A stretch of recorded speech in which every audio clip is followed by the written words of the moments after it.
Hello everyone, welcome to our YouTube channel A to Z science. मैं आपका Naseem sir. और बच्चों, आप सब कैसे हो? आई थिंक आप सब अच्छे होंगे, मैं भी अच्छा हूँ। हमारी पहली वीडियो आ गई जिसमें हमने डिस्कस किया लेसन नंबर 1। जिसने पहले की वीडियो नहीं देखी, लेसन नंबर 1 नहीं देखा, वो जाके प्लीज जाके वीडियो देख लीजिए। आज हम स्टार्ट करेंगे द लिविंग वर्ल्ड। ठीक है, ये हमारा क्लास 6 का है, 6 स्टैंडर्ड। Okay, state board. तो हम जैसे कि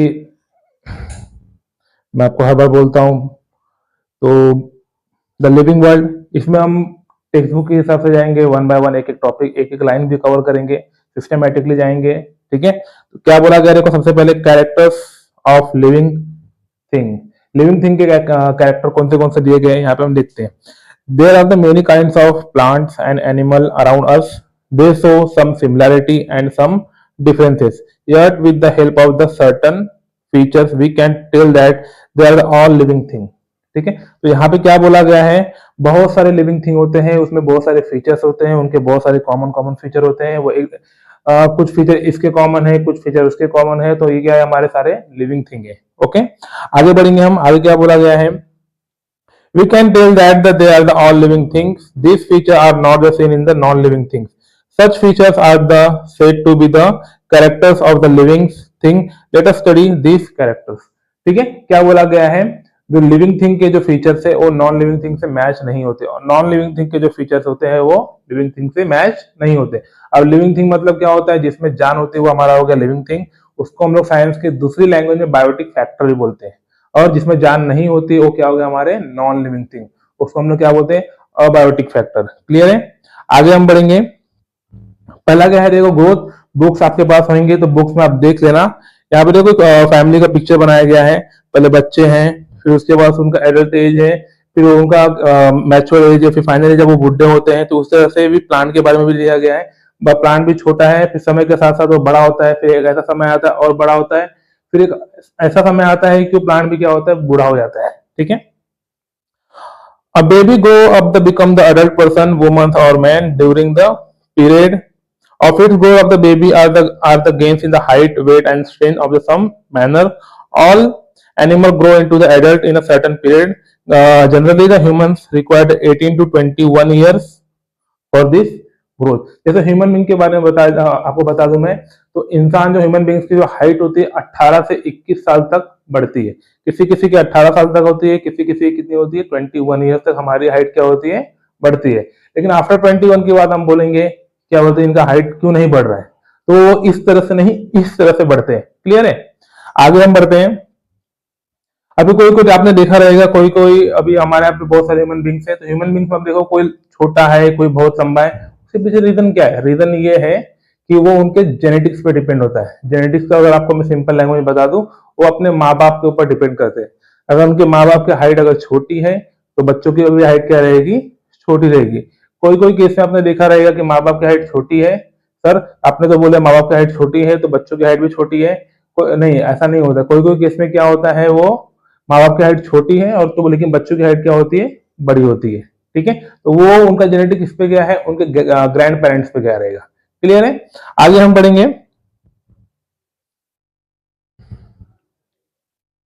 देखिए, अभी छोटा सा एक्सपेरिमेंट दिया गया है, उसके बारे में डिस्कस हम लोग नहीं करेंगे। Sampling of in the port. अभी आप देखोगे स्ट्रेट दिया गया है, क्लोज स्ट्रेट दिया गया है। अभी जिस तरह से यहाँ पे food is necessary for the growth. अब ग्रोथ के लिए फूड बहुत ही ज्यादा जरूरी है। ठीक है, जब वो छोटा रहेगा तो उसको स्मॉल अमाउंट में फूड लगता है, लेकिन जब वो बड़ा होता है तो उसका क्या होता है? डे बाय डे क्या होता है? खुराक बढ़ता है। एग्जाम्पल के तौर पर अगर आपको बता दूं, अगर हम इंसान हैं, हम ह्यूमन बींग्स हैं, हम जो बच्चों को जो हम जितना खाना देते हैं उतना खाना हम क्या खुद खाते हैं? क्या नहीं, हमारा फूड क्या होता है? ज्यादा होता है उनसे। उसके पीछे रीजन क्या है? हमारा ग्रोथ हो गया है ना, इस वजह से क्या होता है? हमारा खुराक भी क्या होता है? ज्यादा होता है। बच्चों का खुराक कम रहता है क्योंकि उनका ग्रोथ क्या है? कम है। समय के हिसाब से धीरे धीरे क्या होता है? हमारा ग्रोथ बढ़ता है, हमारी खुराक भी क्या होती है? डे बाय डे क्या होती है? इंक्रीज होती है। तो क्या दिया गया? देखो यहाँ पे, plants make their own food in the sunlight. Plants produce food from the water, nutrients in the soil, and they are the carbon dioxide present in the air. This process take place in the leaves of the plant. It is about the process of the sunlight with this the help of the chlorophyll in the leaves. This process is food the production is called as a photosynthesis. अब photosynthesis के बारे में आपको मैं बता दूं simple language में, जैसे ये प्लांट है, समझ लीजिए प्लांट डायग्राम खराब है, आप अंडरस्टैंड कर लेना, ठीक है। मैं बना देता हूँ कुछ इस तरह से है, ऐसा है, ठीक है। ये क्या है, प्लांट है, ये क्या है आपका हो गया, प्लांट हो गया, ठीक है। अभी क्या हो गया, यहाँ पे सनलाइट है, ये हमने क्या बना दिया, सन बना दिया, ठीक है। ये आपका क्या हो गया, सन हो गया। अब प्लांट क्या करता है, यहाँ पे सन से क्या करता है, एनर्जी लेता है, सन से क्या करता है, एनर्जी लेता है। और जो हमारे जमीन है, जो हमारा ये क्या है, ये लैंड है। लेसन नंबर 1 में मैंने लैंड के बारे में बताया था। अब लैंड के अंदर क्या होता है, बहुत सारे न्यूट्रिशन होते हैं, ठीक है, बहुत सारे क्या होते हैं, न्यूट्रिशन होते हैं, किसके लिए, प्लांट के लिए। तो क्या करेगा, वो जमीन से न्यूट्रिशन लेगा, ठीक है, साथ साथ में क्या करेगा, वाटर भी क्या करेगा, प्लांट से कंडक्ट करेगा। और ये क्या करेगा, यहाँ से न्यूट्रिशन लेगा, और सन क्या करेगा, सन से क्या करेगा, ये एनर्जी लेगा, ठीक है। अभी आपने देखा रहेगा प्लांट क्या होता है, उसका ग्रीन पिगमेंट होता है, क्या होता है, ग्रीन पिगमेंट, ठीक है। उसको हम लोग क्या बोलेंगे, क्लोरोफिल, क्या बोलेंगे, क्लोरोफिल। तो सन क्या करेगा, सॉरी प्लांट क्या करेगा, क्लोरोफिल के थ्रू क्या करेगा, सन से एनर्जी लेगा, और जमीन से क्या करेगा, ये न्यूट्रिशन लेगा, और क्या लेगा, वाटर लेगा। उसके द्वारा क्या करेगा, अपना फूड क्या करता है, वो अपना फूड क्या करेगा, वो तैयार करेगा, ठीक है। अपना फूड क्या करेगा, तैयार करेगा, और अपने आप को ग्रोथ करेगा। यही सारी प्रक्रिया आपकी क्या होती है, फोटोसिंथेसिस, क्या होती है, फोटोसिंथेसिस। अंडरस्टैंड। तो एग्जाम में इसका डेफिनेशन के ऊपर क्वेश्चन आता है, तो आप लोग देख लेना, ठीक है। आगे हम बढ़ेंगे। During this process, are the plant given the oxygen plant and they appear the mainly green color due to the chlorophyll in them. अभी आप क्या करोगे, आपको पता रहेगा, जैसे लेसन नंबर 1 में मैंने बताया था, प्लांट क्या करता है, जो आपका प्लांट है, प्लांट क्या करता है, CO2 क्या करता है, इनहेल करता है, क्या करता है, CO2 इनहेल करता है, और ऑक्सीजन क्या करता है, एक्सहेल करता है, ठीक है। ये लेसन नंबर 1 में मैंने आपको पढ़ाया है, तो आप वीडियो में जाकर देख लेना, एक बार वो लेसन पढ़ लेना, तो आपको अच्छे से अंडरस्टैंड होएगा। CO2 क्या करेगा, वो इनहेल करेगा, और O2 क्या करेगा, एक्सहेल करता है, ठीक है। और इस तरह से क्या करता है, वो अपना फूड मेकिंग करता है, ठीक है। और ह्यूमन बीइंग में क्या होता है, इसका उल्टा होता है। ह्यूमन बीइंग में क्या करता है, क्या होता है, इसका उल्टा होता है। हम क्या करते हैं, ऑक्सीजन लेते हैं और कार्बन डाइऑक्साइड छोड़ते हैं। प्लांट क्या करेगा, कार्बन डाइऑक्साइड लेगा और ऑक्सीजन छोड़ेगा। और ये केस में दूसरा केस भी ये होता है कि रात के समय क्या होता है, ये ऑक्सीजन लेता है और कार्बन डाइऑक्साइड छोड़ता है। तो बहुत लोग बोलते हैं, हमारे बूढ़े बुजुर्ग बोलते हैं, रात के समय पेड़ के नीचे नहीं खड़े होना चाहिए, उसके पीछे बहुत सारे रीजन है, भूत आते हैं पीछे, ऐसा कुछ नहीं है। साइंस ये सब लॉजिक को नहीं मानता है। तो लॉजिक क्या है, रात के समय क्या होता है, वहां पे ऑक्सीजन की कमी होती है, इस वजह से क्या होता है कि वहां पे हमको थोड़ा सा घुटन जैसा होता है। उसके पीछे रीजन क्या है, प्लांट क्या करता है, रात में ऑक्सीजन लेता है और कार्बन डाइऑक्साइड छोड़ता है, और दिन में क्या होता है, कार्बन डाइऑक्साइड लेता है और ऑक्सीजन छोड़ता है। क्लियर है। आगे हम बढ़ेंगे, देखो आगे क्या दिया गया है, रेस्पिरेशन।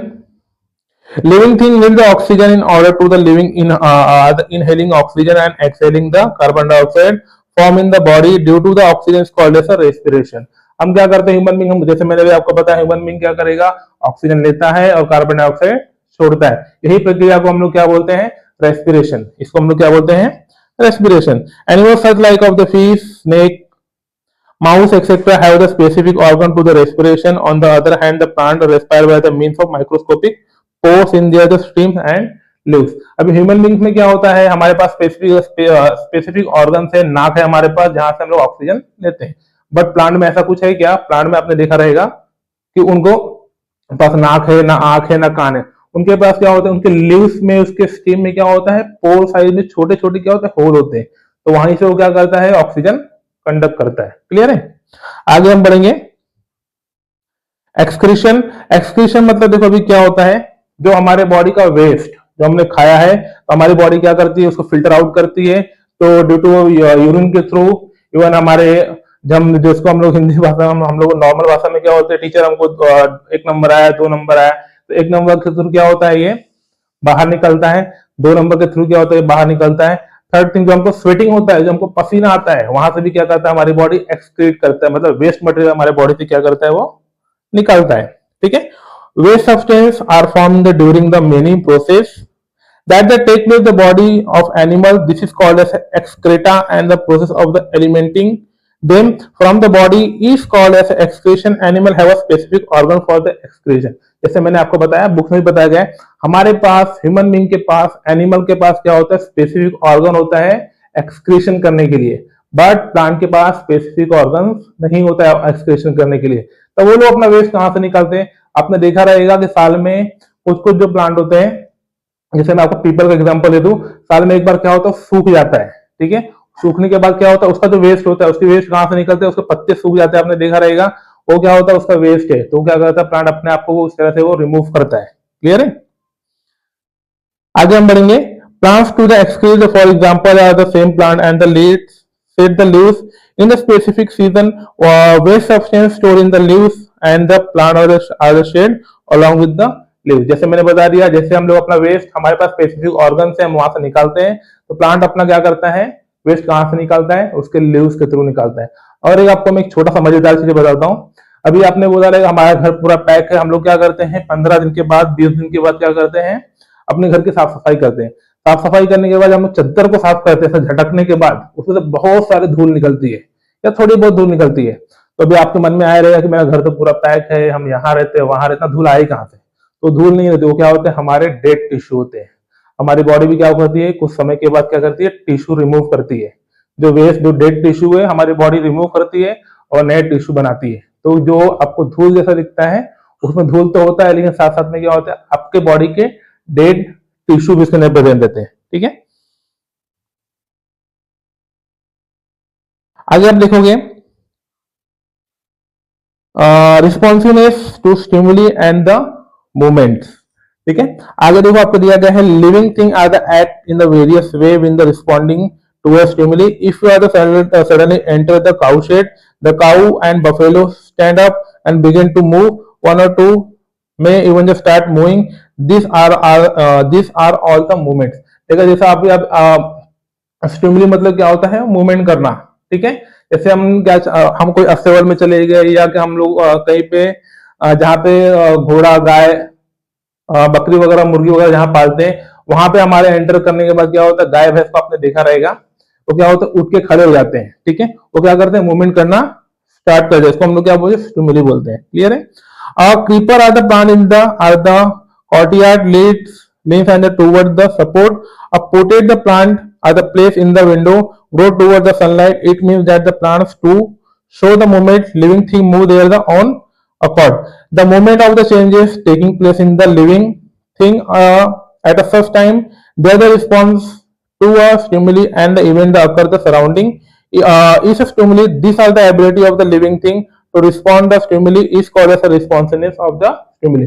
जब हम उसके पास जाते हैं, वो क्या करता है, रिस्पॉन्स करता है, अपनी पोजीशन चेंज करता है, यहाँ वहां हिलता है, इसको हम लोग क्या बोलते हैं, स्टिमुली ऑफ रिस्पॉन्सिवनेस। क्या बोलते हैं इसको हम लोग, स्टिमुली ऑफ रिस्पॉन्सिवनेस। नेक्स्ट हमारा क्या है, नेक्स्ट देखो आपका क्या है, reproduction. Living thing they produce their the other living thing like of the themselves. Some animal give the birth, they are the young ones. Some of the eggs, they are the young one are the hatch out the eggs, and the new plant are the produced from the seed, stem or the leaves of the plant. देखो, reproduction मतलब क्या होता है, हूबहू अपने जैसा same to same चीजें produce करना, उसको हम बोलते हैं रिप्रोडक्शन। प्लांट भी रिप्रोडक्शन करता है, एनिमल भी रिप्रोडक्शन करता है, ह्यूमन बीइंग भी रिप्रोडक्शन करता है। जो छोटे छोटे माइक्रोब्स भी होते हैं, वो क्या करते हैं, रिप्रोडक्शन करते हैं। जो अपने जैसा सेम टू सेम हूबहू जो रिप्रोड्यूस करता है, उसको हम लोग क्या बोलते हैं, रिप्रोडक्शन। ठीक है। The process by the which a living thing generate the new living thing like itself is called as reproduction of, और उसको हम लोग क्या बोलेंगे, रिप्रोडक्शन बोलते हैं। क्लियर है। A definite life span, at a certain stage of life, living things are become the capable for the reproduction. Later on in life reproduction stages, there the organs become the weak, and the still later in the life come to the end, and the other end the living thing are the lifespan of the different animal and plants. are the different. For example, lifespan of a dog about the 12 to 18 years, while the ostrich living for the 50 years. जैसे आपको पता रहेगा हर एक animal की, हर एक जानवर की, हर एक प्राणी की क्या होती है, लाइफ स्पेन क्या होती है, अलग अलग होती है। अभी एग्जांपल आपके बुक में दिया गया है, जैसे डॉग है, डॉग का लाइफ स्पेन क्या होता है 12 से 13 साल तक। 12 से 13 साल के बाद क्या होता है, ऑटोमेटिक क्या होता है, उनका डेथ हो जाता है। हमारे ह्यूमन बीइंग की बात करोगे तो ह्यूमन बीइंग की लाइफ स्पेन कितनी होती है, 75 से 80 ईयर्स। 80 के होते होते क्या होता है, हमको बहुत सारी बीमारियां हो जाती है। हमारी बहुत सारी बीमारी होने के बाद क्या होता है, हम ऐसा समय आता है कि हमारा डेथ हो जाता है। उसी तरह प्लांट का भी होता है, उनका भी लाइफ स्पैन होता है। कुछ समय के बाद क्या होता है, वो बूढ़ा होकर भी क्या होता है, मर जाता है। क्लियर है? आगे आप बढ़ेंगे। नेक्स्ट आपका क्या है, अ सेलुलर स्ट्रक्चर। ठीक है, living thing are the made in small units called as cells. अब इस सेल्स क्या होता है, जो स्मॉल यूनिट होता है उसको हम लोग क्या बोलेंगे, सेल बोलेंगे। ठीक है, जो लिविंग थिंग का जैसे एग्जांपल मैं आपको दे दूं, सपोज ये कोई लिविंग थिंग है, इसका जो छोटा सा हिस्सा है इसको हम लोग क्या बोलते हैं, सेल। क्या बोलते हैं इसको हम लोग, सेल बोलते हैं। क्लियर है? All the action of the process in the body of the living things are the about with the help of this microscope. Some living things are the made of the single cell. These are called as a unicellular. जिसके अंदर single cell होता है उसको हम लोग क्या बोलेंगे, unicellular. उसको हम लोग क्या बोलेंगे, जैसे ये क्या है आपका एक अंदर सेल है, उसको हम लोग क्या बोलेंगे, यूनिसेलुलर। क्या बोलेंगे, यूनिसेलुलर। क्या बोलते हैं उसको हम लोग, यूनिसेलुलर। और जिसके अंदर क्या होते हैं, बहुत सारे क्या होते हैं, सेल होते हैं। जैसे एग्जांपल हम ह्यूमन बींग्स, इसके अंदर क्या होते हैं, बहुत सारे सेल होते हैं। उसको हम लोग क्या बोलेंगे, मल्टी सेलुलर। क्या बोलते हैं उसको हम लोग, मल्टी सेलुलर। ठीक है, जो एक सेल से होता है उसको हम लोग बोलते हैं यूनि बोलते हैं, जो एक से ज्यादा होता है उसको हम लोग क्या बोलते हैं, मल्टी सेलुलर बोलते हैं। ठीक है, तो हमारी ह्यूमन बॉडी क्या है, मल्टी सेलुलर है। और ये जो सिंगल सेल है, इसका अगर मैं आपको एग्जांपल दे दूं, आपका अमीबा हो गया, ठीक है, आपका वायरस हो गया। ठीक है, ये क्या होते हैं, सिंगल सेल होते हैं, जिसको हम लोग बोलेंगे यूनिसेलुलर। और हमारे अंदर क्या है, एक से ज्यादा है, मल्टी है, तो हम लोग क्या बोलेंगे, मल्टी सेलुलर। आगे हम बढ़ेंगे, आगे हम जाएंगे। तो ये आपको क्लियर हो गया रहेगा, आई थिंक सो। यूनि मतलब जिसके अंदर सिंगल सेल होता है, और जिसके अंदर एक से ज्यादा सेल होता है उसको हम लोग क्या बोलते हैं, मल्टी सेलुलर। आगे बढ़ेंगे, useful living thing. Plant are used in the household as well as the industry purpose. For example of the fenugreek are the methi, potato, okra, bhendi, apple, banana are used for the food, while in the vaska, rusa, hilda, beda, asparagus are use in the medicine. अभी आपने देखा रहेगा बहुत सारे plant क्या होते हैं, हम लोग प्लांट की जो फ्रूट्स होते हैं हम लोग खाने के लिए यूज करते हैं, और बहुत सारे क्या होते हैं जो प्लांट्स होते हैं उसके हम लोग क्या करते हैं, ऐसा मेडिसिन के लिए उसको हम लोग यूज करते हैं। तो यहाँ पे आपको नाम दिया गया है, तो नाम आप एक बार वापस से देख लेना। मैं एक बार फिर से रीड कर देता हूँ, fenugreek, methi, potato, okra, bhindi, apple, banana are use in the food. Next क्या है, वसाका, अरुसा, हिडा, बेड़ा, asparagus are use in the medicine. ठीक है, animal are useful in the dogs are the cats, cow, buffalo are kept in the domestic use for the fish, sheep, fowl are use for the food, while the animal like of the horse, oxen, camel pro useful various occupation, there the earthworm is very useful for the agriculture. तो बहुत सारे animal भी है जिसको हम लोग अपने पशुपालन के लिए भी यूज करते हैं, जिसको द्वारा हम लोग उसका मिल्क वगैरह भी यूज करते हैं, और बहुत सारे ऐसे एनिमल है जिसको हम लोग खाने के लिए यूज करते हैं। ठीक है, और बहुत सारे एनिमल क्या होते हैं जो नेचर के क्या होते हैं, दोस्त होते हैं। एग्जांपल अगर आपको बता दूं, नेचर का दोस्त आपका कौन है, आपका अर्थवर्म। ठीक है, harmful living things, some animal are the plant around in the useful, the harmful for the man. For example, mosquito and the flies spreading the disease, are the cockroaches, are the mice, rats destroy the food. Leaves, sticks of the spread of the disease. The bites of the someone in the bites of the poison lizard and the spider, snake and are the scorpions can even cause death. आगे बढ़ेंगे, if the will of the elephant and the enter human settlement, they are the cause a lot of the this destruction. Some plant to other can be the harmful to the, for example, deodar, personium and the other weeds. Pods are the night of the colcasia leaves are the cause the itching plant like of the oleander. Lantana have the strong odor are the Datura plant is the poisonous uncontrolled growth of the fungus, and algae in water pollutant are the drinking water and may cause the spread the disease. क्योंकि बहुत सारे plant क्या होता है हमारे medicine के use होते हैं, बहुत सारे प्लांट क्या होते हैं हमारे लिए डेंजरस है, बहुत सारे जो प्लांट्स हम उसको खाने के लिए भी यूज करते हैं, ठीक है। और एनिमल के बारे में बताया गया है, कुछ कुछ क्या होता है हमारे मित्र होते हैं, कुछ कुछ क्या होते हैं डेंजर होते हैं। एग्जाम्पल के तौर पर जैसे आप देखोगे हम लोग कैट डॉग कुत्ता बिल्ली हम पालते हैं घर में प्रोटेक्शन के लिए, लेकिन हमको किसी ने देखा रहेगा कि सांप को पाला है कि बिच्छू को पाला है, स्कॉर्पियन को पाला नहीं, वो क्या होता है हमारे लिए बहुत डेंजर होते हैं, ठीक है। नेक्स्ट आप देखेंगे wild animal. Wild animal that the other animal for the food are called as a predator. For example, tiger, lions, wolves, leopard. Sometime in the during the deforestation, such animal are enter the human settlement in search of the food and may kill the domestic animal or people. तो wild animal क्या होता है, ये इसको कोई पालते नहीं है, मोस्ट ऑफ क्या होता है जंगल में होता है। ये क्या होता है प्रीडेटर होते हैं, जो अपने से छोटे और कमजोर जानवर होते हैं उनको खा के वो जिंदा रहते हैं, ठीक है। तो दोस्तों लेसन हमारा यहाँ पे खत्म होता है लिविंग वर्ल्ड। अगर किसी को कुछ भी डाउट है तो प्लीज मुझे कमेंट कीजिए, कमेंट बॉक्स में जाकर आप मुझे लिखिए, मैं आपके सारे डाउट को क्लियर करूंगा। उसके पहले जिसने चैनल को सब्सक्राइब नहीं किया है तो सब्सक्राइब कर लीजिए। हमारे चैनल का नाम है A to Z science by Naseem sir. Next video में हम लोग मिलेंगे। Thank you.